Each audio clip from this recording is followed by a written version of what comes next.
Olá, esta é a questão 19 do vestibulinho da ETEC de 2023, que aconteceu no primeiro semestre, com matrícula no segundo semestre, e o tema é interpretação de texto. É um texto de ciências, então exige um conhecimento prévio para poder entender tanto o texto quanto o que se pede nas alternativas.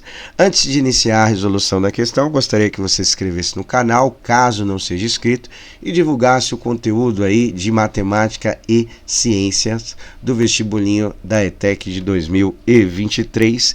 E a questão 19 diz o seguinte: leia os textos para responder as questões 19 e 20. A questão 19 fala da lenda do peixe-tapa. Andava São Pedro passeando pelas praias de Ilhabela, em São Paulo, quando, preocupado com a maré, perguntou ao linguado: a maré enche ou vaza? O linguado, em vez de responder direito, imitou São Pedro com a voz fanhosa e a boca torta. Então São Pedro deu-lhe um tapa e lhe falou, com os olhos para trás, hás de ficar. É por isso que o linguado é chamado de peixe-tapa. É chato, tem a boca torta e os olhos para cima das costas de um lado só. Aí está a representação bonitinha do peixe, né? Bom, continuando, o linguado é um animal bentônico que vive sobre areia e cascalho no fundo do mar, ficando apenas com os olhos para fora. Por isso ele consegue visualizar o chão ao seu redor e imitar os locais onde vive, mudando a sua própria cor, tá? Imitar, essa aqui que é a nossa referência para responder o que se pede aí. É importante essa importante adaptação do linguado, que se permite tornar-se praticamente invisível, recebe o nome de. Aí está lá as alternativas. A primeira alternativa é a protocooperação. O que significa isso? É a relação harmônica entre duas espécies. Ela não interfere nem em uma nem em outra, né? Por exemplo, a abelha e as flores, né? A abelha vai lá, pega o néctar para produzir o mel, o processo que vocês sabem. Então, nenhuma espécie prejudica a outra.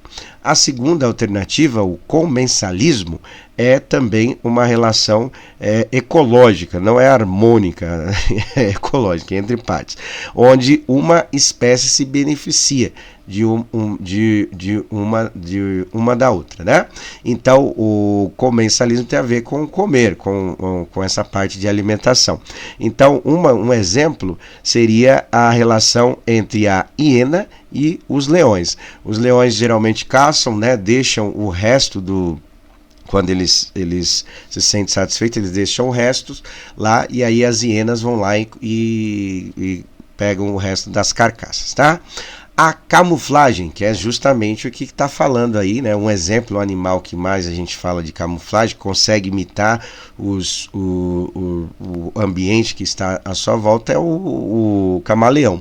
Mas nesse caso aí do peixe linguado, é esse tipo aí, né, que é a camuflagem, que ele vive aí meio que escondido aí, tá? Ele falou praticamente invisível. Isso é uma parte da adaptação da camuflagem. A D, inquilinismo, tem a ver com inquilino, mais ou menos isso, a palavra, e tem a ver com a relação, né, entre duas espécies também, uma relação ecológica, mas uma também não prejudica a outra, porém uma depende exclusivamente da outra. Um exemplo é as plantas que vivem no tronco das árvores, né? São umas inquilinas das árvores, e aí elas sobrevivem ali, mas é uma relação ecológica, tá? Não interfere muito na outra. E a última alternativa é o predatismo, que aí tem a ver com a parte predatória da caça mesmo, tá? Então é uma relação ecológica, porém uma das espécies prejudica a outra, porque ela se alimenta da outra, ela está é um nível acima na cadeia alimentar. Um exemplo é o tubarão e a foca, né? O tubarão caça a foca e se alimenta da foca, e aí é uma relação da cadeia alimentar, tá bom? Então a alternativa correta é a alternativa C. Um abraço a todos, até!